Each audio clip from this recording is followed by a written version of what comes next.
to the right. It's not like going crazy, but I think given the market backdrop, this is actually a pretty good trend line to see. And overall, across these 315 projects, they went from around 225 or so developers, active developers back, 2 years ago to, and again, this is like, the real start of the bear market. But they kind of increased the developer count pretty steadily across this period. And then obviously around now, it's over 300 developers or so. So that's a pretty interesting feat. You can break this down by cohort. And so you can see, here's all of the projects. But then if you just look at the ones that have been in multiple rounds, so ones that were in Retro Funding 2 and 3, they tend to have a higher growth rate. And the ones that have been around for the longest, they've been part of 3 consecutive rounds now in many cases, they definitely had the highest of all growth rates. Smaller, fewer developers there, but they've grown at a faster rate overall. So that's encouraging. Like, I'm curious if you have any, I don't know, this might be speculative, but like, why do you think that is, right? Like, there's, it's not actually intuitive to me that if you've been Right. around longer, you would have the highest growth rate, like year over year. Yeah, I mean, I think there is some survivor bias built into this, right? So any project that's not around Yeah. anymore is probably not applying for Retro Funding 3, even though in theory they could be, because it's just looking backwards. I also, think that this is probably a better than average group of projects, and they are, getting some recognition for that, and hopefully that's allowing them to keep growing as well. Yeah, makes sense. The really interesting thing that we do a little bit of, but we could definitely do more, is actually try and compare them to some other ecosystems. Without naming names, we do have some other collections in here from other L1s and L2s. And again, without naming names, I did do some benchmarks against them. And I would say that this is, maybe generous. I think there's been a lot of decline in other ecosystems. And again, you don't see that across the Retro Funding 3 cohorts. This is looking at a pretty big pool of projects, including many that have started relatively recently. So again, this is probably a generous baseline, but at the same time, I would say that the project selection in Retro Funding is also, much better than average. To I put think this in some, this is another one where I was like a little bit confused. It says negative 0.4% year over year growth, but yeah, like the graph the graph looks up and to the right and then it plateaus. right, So yeah. what is the negative 0.4%? Is it like looking at the January 2023 to January 2024? Yeah, it's that. It's the past 12 months. Got it. Okay. Yeah. Hmm. So I kind of described that in the text here. So they were growing relatively fast in the first half of 2022. They kind of hit and slowed down.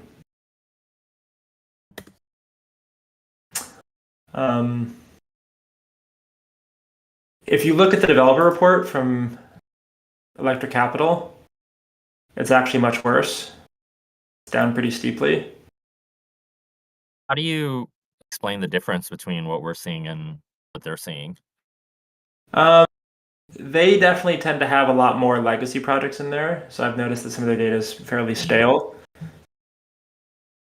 So if you look at the Arbitrum example, I think maybe 2/3 of the projects that they had in there were still active and a third weren't. And then when we went out and looked for new projects, a lot of them weren't actually captured in the Electric Capital report. Yeah, I think we do have some selection bias, right? Where every OSS directory is pretty new, so we're always pulling Yeah. like real projects and the newest projects, and then we don't have like a graveyard as deep as the ecosystems or crypto ecosystems data set. Yep. I mean, whenever we're ready, we'll index the universe and we can just dump all the crypto ecosystems in there. Yeah, no, understood. What's also interesting is that like, it plateaus but doesn't necessarily fall. So there's Right. something to be said about like when you choose this subset of high quality projects, um, maybe it's just a reflection of like their runway and budget planning. But they're still Right. around and they're not growing, but they're like not falling off either and running away. I mean, I think that's actually, if you look at this over here, it's obviously cool to see projects that are really growing very, very fast.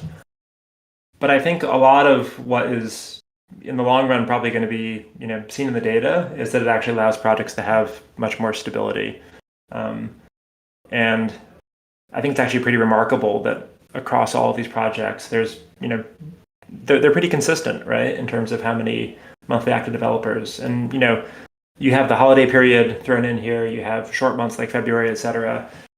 So there is some noise built in, but I think it's actually pretty interesting that there's a lot of consistency, especially for the ones that receive more funding. And then even here, right? Like this is not, it is, in general, most projects stayed roughly the same. Yeah, thanks for adding the coloring. This is Yeah, I'll definitely. it looks a bit better now. There's some simple analysis over here just to look at on a project by project basis. What's the trend line? Definitely much more noise here. And then the other part, which will be interesting to look at in future rounds, is the on-chain activity. Now, Retrofunding 3 had very little participation from protocols that were, that had deployed contracts on the superchain. What you can kind of see here is that, there was a fair amount of activity, but it really slowed down around the retrofunding period. Maybe that's just seasonal. There was a lot of activity on Base around that time of year, and then it kind of slowed down and so on. But I think the bigger story here is that a lot of the growth came from some of the projects that applied for retrofunding for the first time here. So this graph basically shows the purple are projects that are new to retrofunding, but going back all the way a year ago to see their impact. And so I think Jonas asked, but there's like 100 projects that probably would have done quite well in Retrofunding 3 had they applied, but they didn't apply. Mm-hmm. So they did now. The returning retrofunding projects, they really, really grew pretty fast over this period. So you can see like the baseline here is maybe around 200,000 transactions per day. It went up 3 or 4 times over this period. And then you also see some of the projects that were much more active earlier and have kind of trailed off.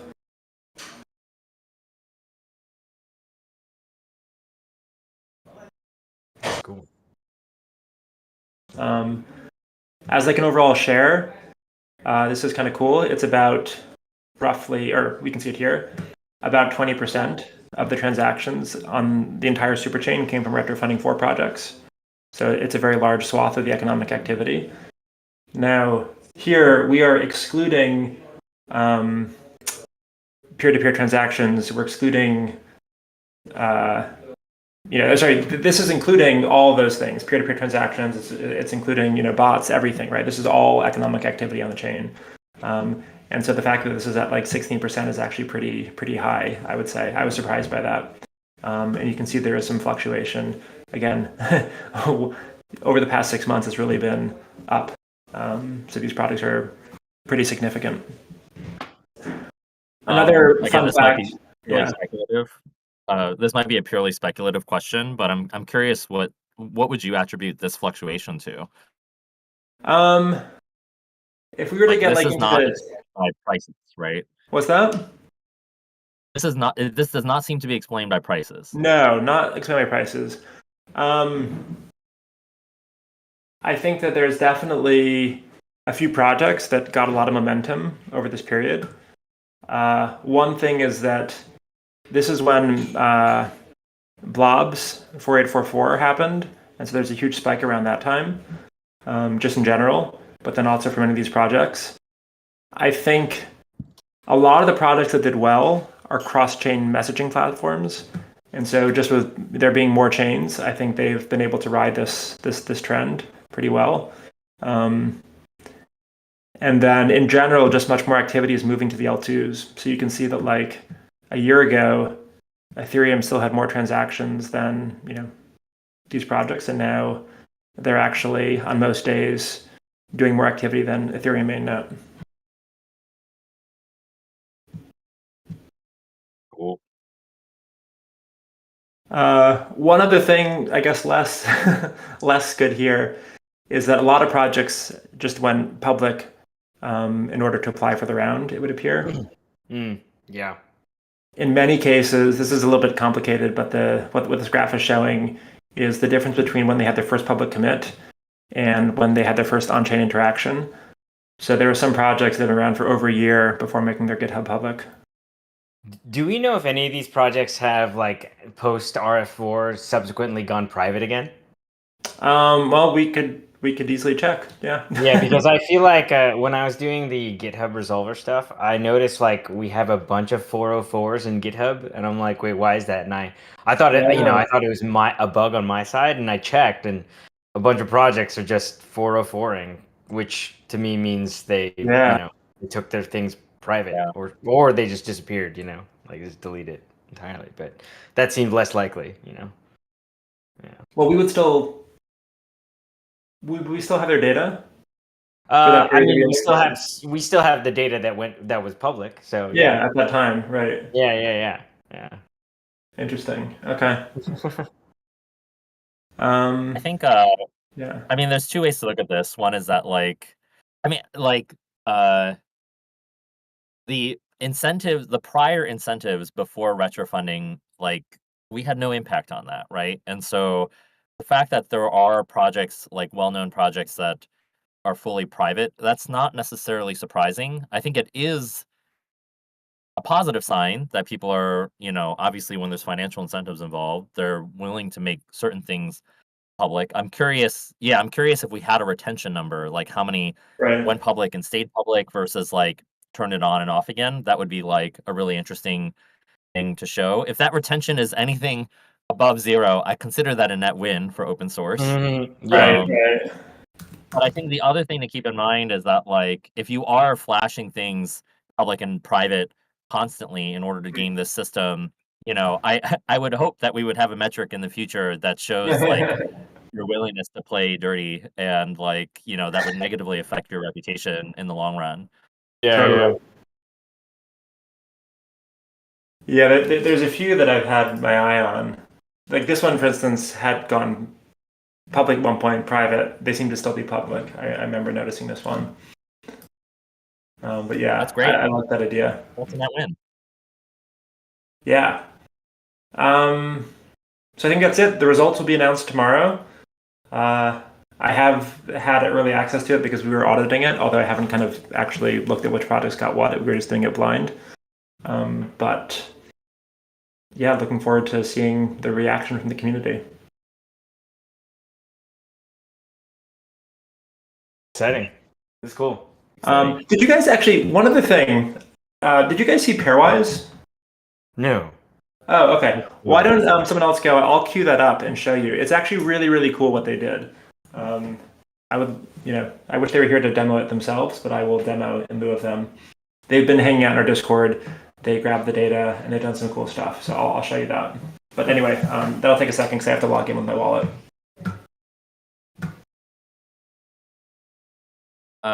Cool. Ruben, you want to go next, or do you want me to go next? Yeah, I can go. Yeah, let's do this. I'm gonna use the public Dagster. Green. Good.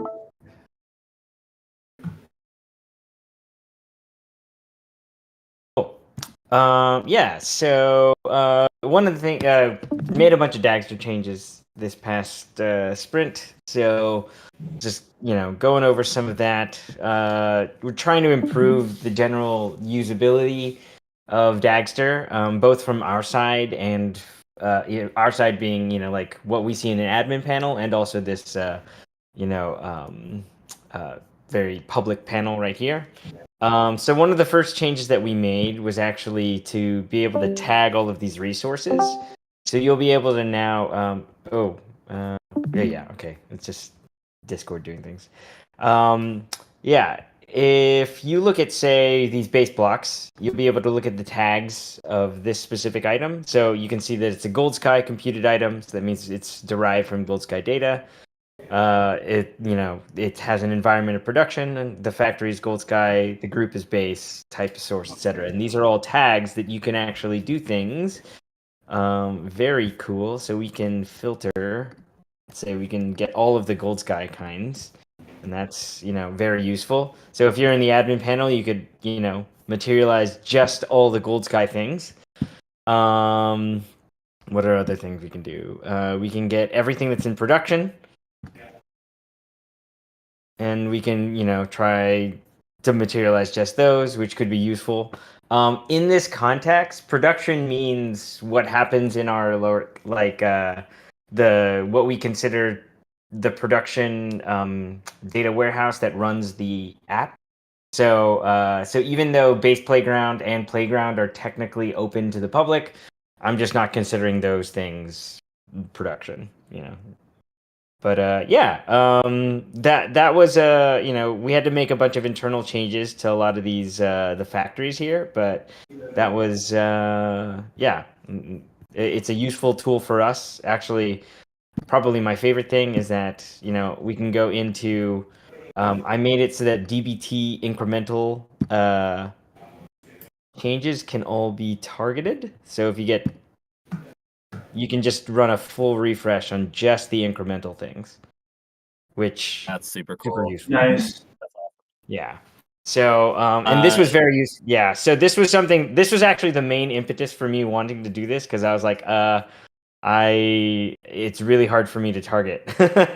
So yeah. Can you record a Loom video just showing how to do this? I think it'd be really helpful. Oh yeah, I can do that. Yeah. Yeah. Yeah, I should do that. Yes. Or Okay. So the next thing that we did was so the OSS directory up until now has been running on our GitHub Actions, or the data feed or the data pipeline for that into our data warehouse. But we have made some progress in migrating all of that into Dagster. Again, this is part of just getting all of the visibility here. We now have our collections and projects and the repositories that we resolve from GitHub loading in through Dagster. There's a final piece to connect it with DBT, just because some of the source data, like some of the way that the source looked, like the shape of the source is slightly changed. So we just need to change some DBT models that take that, the staging models. But otherwise, this actually represents, this is actually running right now because, I needed to run it. But we can take a look at how that's even doing. Oh, okay, cool. It doesn't log very much as it's going. This is all built with DLT. So we can actually take a look at, in general, how this is laid out. Some documentation does need to be written here to go over this. Oop, that's the wrong one.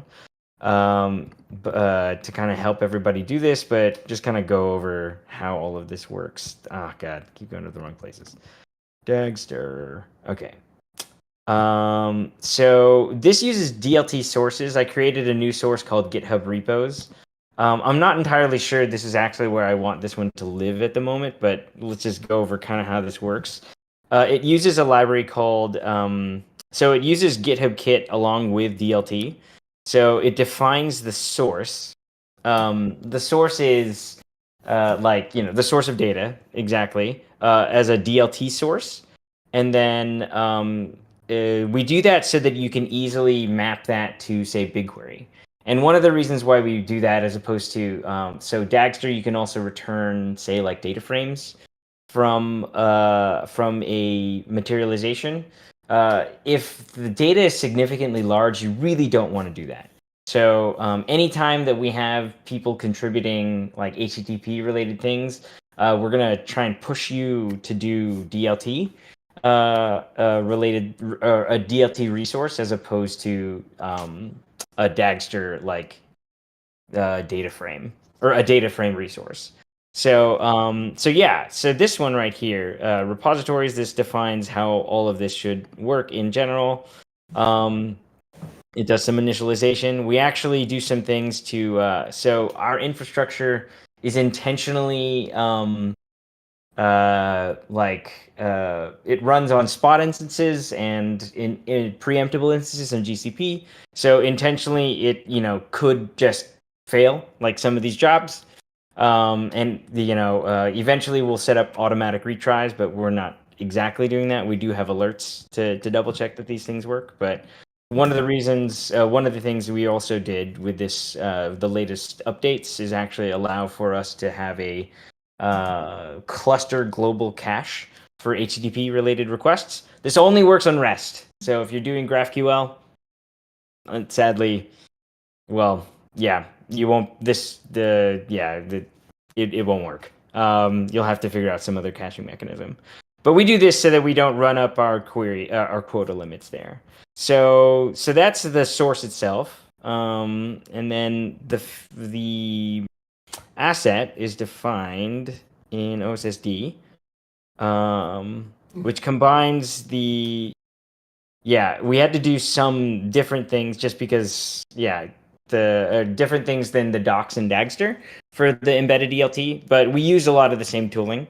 But yeah, essentially it ties all of those things together and then is able to materialize using DLT's runner and automatically ship it to BigQuery. So Nice. yeah. Hold on. So you were saying earlier that like we don't want to be using IO managers for large data. So how does DLT, like, is there some kind of embedded paging or? Yeah, so it will receive so it doesn't work with the IO managers at all. It's completely out of band from the IO manager. Like the IO manager could probably handle like quite a bit of data, but you basically, it's like whatever it can fit into memory, because all of that happens in the Python process. But yeah, with the DLT resource, every row is yielded. So it's just a generator. So it streams all of that data into.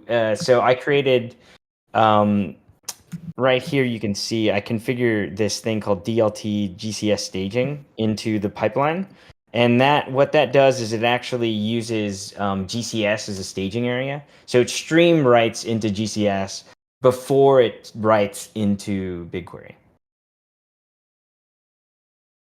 And part of the documentation that I'll write for HTTP related assets. So that was something I wanted to do yesterday but didn't get to. Essentially, what I'll do is, a lot of this will be put into like utility functions so that you don't have to worry about even how to configure a lot of this. Just because there is a bit of prior knowledge required here, and I think in general we should be able to provide a fairly simple factory such that you can just do your HTTP client like logic, and then that's it. So got it. So architecturally speaking, is the idea that you would basically have like a DLT pipeline per, say, per API, and yes. then that basically creates like a quote unquote DLT pipeline that's effectively like a generator that generates data.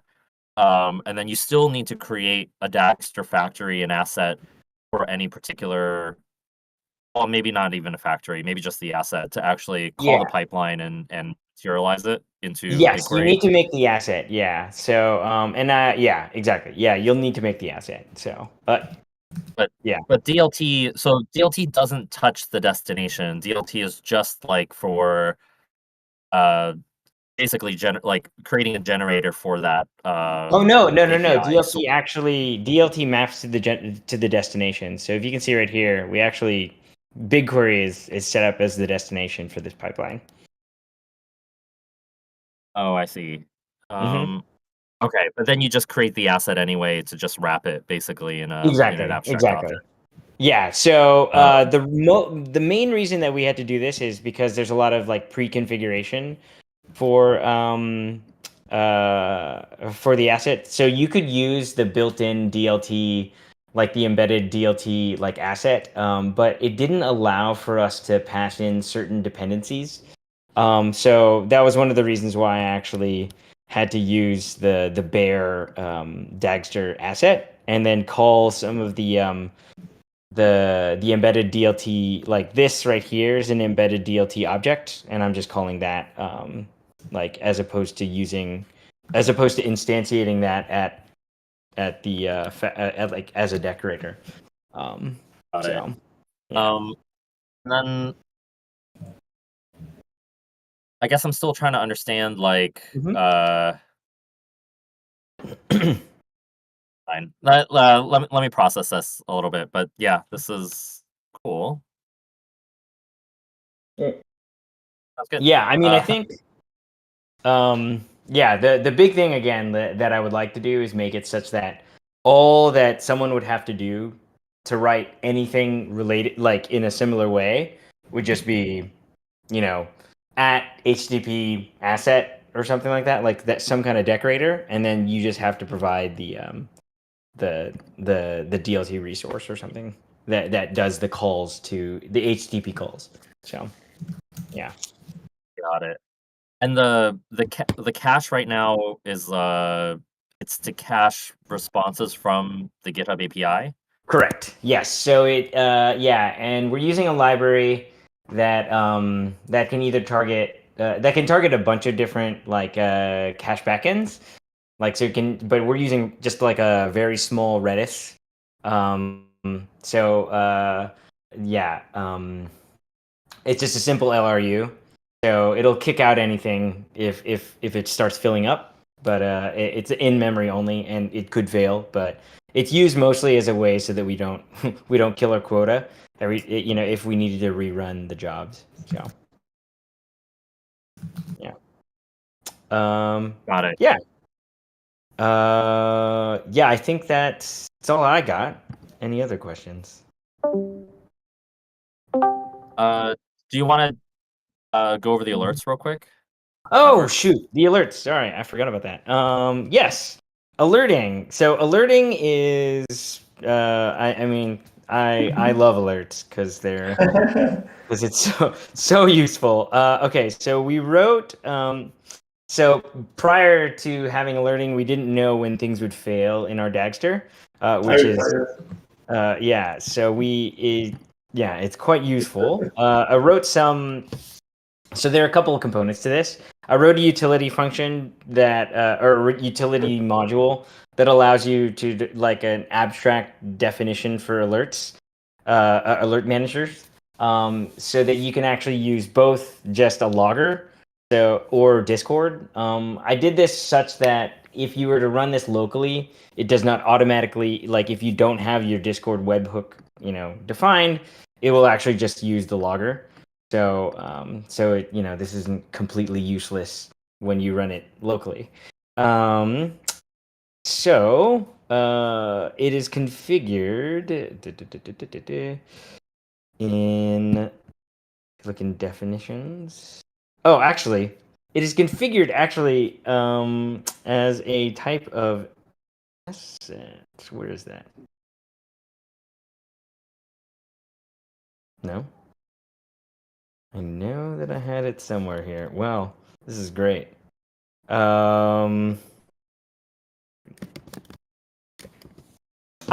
Yes. Okay. So, yeah, it's just configured here. So the alert sensor itself does actually configure an operation. So it's added. It's actually a factory that generates like an empty asset, but has like a sensor and jobs. So these are all very Dagstery definitions of things. But the sensor, what it does is basically, actually, let's take a look at it. So when there's a failure of any form of like job, we will it will trigger this operation here, which is inside this factory, and then it will, yeah, just trigger the alert manager to send that alert, which in our case will actually trigger it to send to hashtag alerts in our Discord. So, so if in real time the public can see when we have problems, which is useful. But yeah. Is there a world where you imagine that we configure like custom alerts, or is this meant to just be like a generic facility Right for any now, kind this of like? is right now this is generic. I would like to do more custom alerts. That would be really cool. Like we could do a lot more other things here. If we wanted to, like, provide deeper data or like per asset, like have some kind of alerting. But I think this is the heavy hammer right now. And this was like the very, very basic thing that we needed. So also the simplest to do. But yeah, I think you're right. Like it would be nice on a per asset level to be able to have some kind of like better alert management. And we probably could make it such that, some kind of like data from the asset gets into here and we can act on that. Yeah, no, I think this is good. This is definitely a good start. I think like we can make things automatic. The better. Relatedly, like in the world of making things automatic, I can see a world where we have some kind of like factory util, like generic factory util that will like automatically tag, at least certain tags in an asset by some Yes. conventions that we have, because Yes, like yes. I have not tagged any of my assets, and Yep. I'm Yeah. not sure what the conventions are yet. Yeah. I was also thinking about the same thing and making some of those tools. So yeah, we're definitely, our heads are in the same place. So yeah. I mean, in general, I would like people to think about less about how to do some of the sort of operational cleanliness stuff that we are hoping to achieve and just write code, so for these assets. Yeah. But this is awesome. Yeah, step in the right direction. It's cool. Cool. All right. That's actually it. Any other questions? Nope. Cool.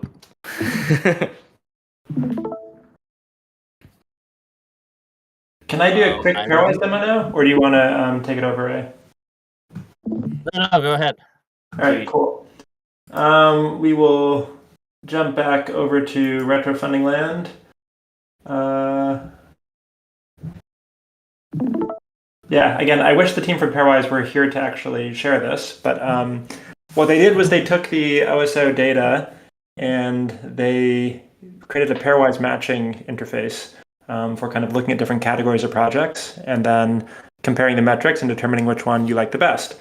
So I've actually gone in and voted on a few of these. Anybody can connect with a wallet and do this if they want to. You have, I think, 16 hours left if you want to go through and do it. Obviously, there's still a lot of projects, so I don't think anybody's going to go in and do pairwise comparisons for all of them. But I'll pick one category here and just show you an example. Let's do governance. And the first step is that you basically go through and identify whether you know these projects or not. So we have places that are familiar, like Giveth and Hats and Gitcoin Passport, Gitcoin, etc. Superfluid, EAS. So this is a good category for us. And yeah, the first step is deciding which ones you want to keep or remove from your selection. We'll take this one, this one, this one. I actually don't know that one. No, this one. This one. By the way, it does have the metrics here if you want to do some diligence on it. That one. That one.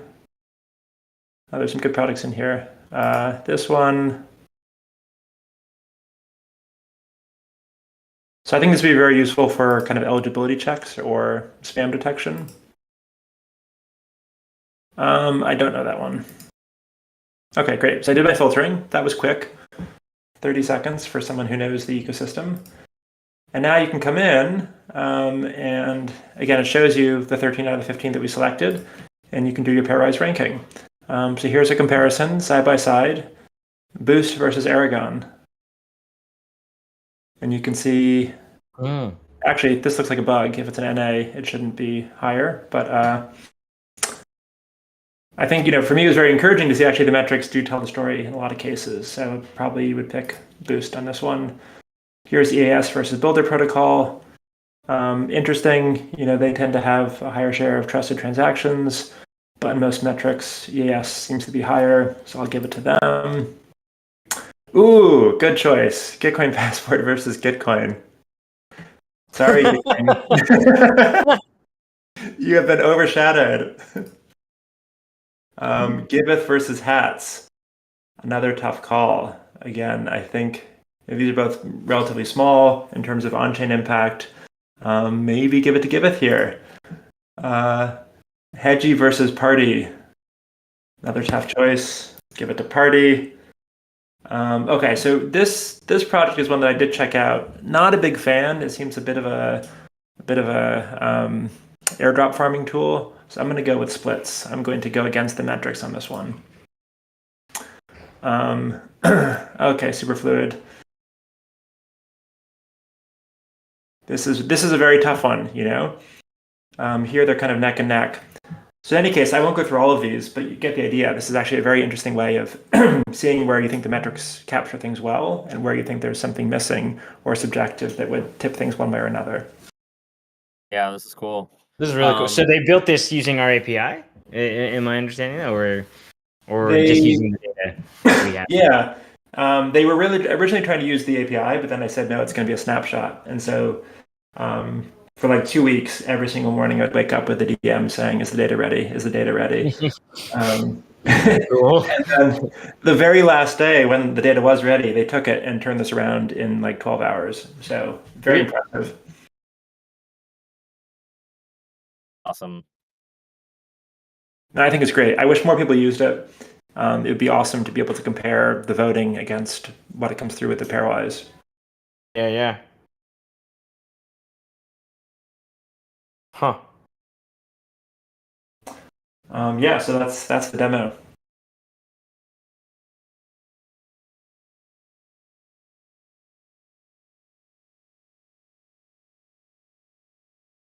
All right.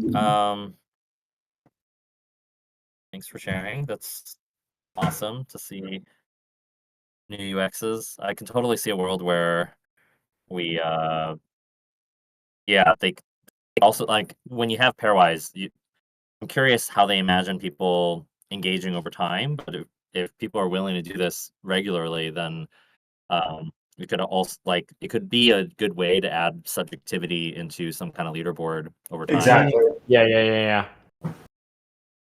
I mean, I'm Okay, happy to I'll be do brief. some of them, not all of them, but some. I'll be brief. We're going pretty long already in this demo day. You'll probably notice over time, like, one of the common complaints that we've been getting is that, like, our Postgres server is too slow, which is not wrong. We've definitely reached the scale of data Very aware. is, like, not working, particularly for artifacts by project. Is a huge model. It's a multi-100 gigabyte model, I think, at this point. So we're trying to move more things to ClickHouse. You'll notice that most of these are not materialized yet. I'm still kind of like testing them on smaller models. I think the collections one, I'm materializing it in my developer server, but not in production yet. But this one is an easy one to materialize. So what this will basically do is there's now a factory called BQ to ClickHouse. And you can specify a bunch of assets. The assets we probably don't need to change, because if you look at the way that it works, it'll just, like, crawl our DBT manifest map, look for anything with, like, a sync to DB. I call it sync key here. And it'll just generate this BQ to ClickHouse. So anything, automatically, anything that has sync to DB marked in its marks should show up as an asset. And if you specify indices in your metadata, that also gets built now at creation time. We'll see how well that performs, but like Yeah, I was about to ClickHouse is ask, like, parallelizable. do we have any performance notes yet? No, okay. So I'm not sure, but like ClickHouse is designed to be parallelizable, right? Like they have yes. this where is the utility for this? Oh, it's in here.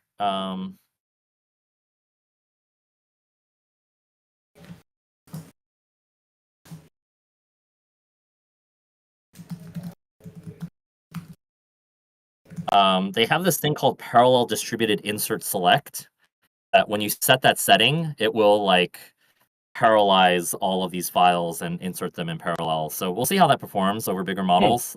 Still need to test that. But anyway, TLDR, we have this factory that basically for every DBT MART model, it's like pretty straightforward. It's modeled mostly from the BQ to Cloud SQL stuff, just like hopefully a little bit cleaner and a little bit simpler. Just creating tables, importing data, and then it does the same thing where it just hot swaps the names. We have like a replica set, like a 3-server replica set by default in ClickHouse. So Okay. all the performance related things that we were kind of worried about, I'm less concerned because of the replica set. Yeah. And yeah, that's pretty much it. I think one of the things that like I really like is that we're basically making this powerhouse of like utility functions. So we can easily create factories in the future. So we now have this like this is one that you created, Reuven, ensuring data sets, but I also added export to GCS, which will come useful a bunch of different ways. And then there's a bunch of ClickHouse utilities as well for creating tables and copying data and importing data and whatnot. So yeah, I really like the setup. I feel like this is going to be pretty powerful. One of the things that's in here that I added, just as an FYI for like coding conventions, is I started porting some of our common utils that I use in the front end. Particularly like I use ensure a decent amount. Ensure is basically like an assertion that something is not none or not null in TypeScript land. Um, which you typically don't really need to use that much because in reality you want it to um you want to handle the none case or the null case. But there are a handful of times when you really do want to like assert that something is not null. Um, I use assert never a lot around like in order to do exhaustive checking in TypeScript. I don't know if there's a better way to do exhaustive checking in Python, but if there isn't, I assume this is the best way. Yeah. That I'm not sure. Yeah. you're done. But like anytime there is a discriminator, you basically just like check all the cases and then always end with an else assert never, right? And hopefully the type checking system will be smart enough to make sure that you've actually exhaustively checked all the conditions. Yeah. Um, Can we anyway, change these to snake case? There's just just a random oh, aside. yeah, totally. Uh, I literally copied and pasted and did the minimum No. It's work. totally cool. I was just like, oh shoot, what is this? Yeah.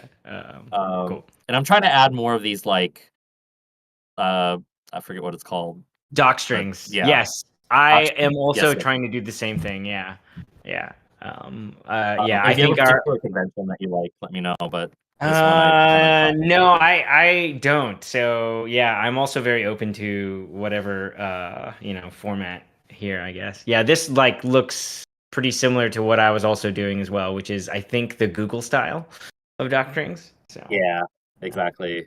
I added a bunch of doc strings to like some of the functions that you created as well. sweet. So Okay. Yeah.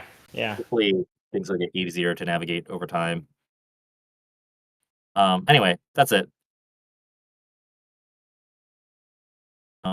We can materialize this if you guys want, but it'll take some time. So, oh no, wait, this is our public.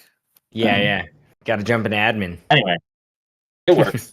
I swear it works. Yeah. Nice.